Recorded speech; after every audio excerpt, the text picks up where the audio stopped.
So first we'll start with the installation of Windows Subsystem for Linux. So you can directly do WSL hyphen install. By doing this, you will see that it will start downloading Ubuntu, and you can also see that what all options that are available by just running WSL list online. So if you type that, then you will see that you have option for Ubuntu 22.04. So to install that particular version of Ubuntu, you can just type Ubuntu 22.04 and it will download that. It will take a few minutes, and once this is completed, then it will ask you for a username.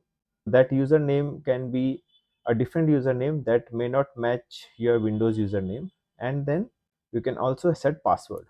Once you put your password, you can access your C drive by going to /mnt, that's called mount, and then you'll see all the drives that are available. You can just go to C to access your C drive. Here I am going to downloads. So C users, then my username is user, and then inside that I can go to downloads.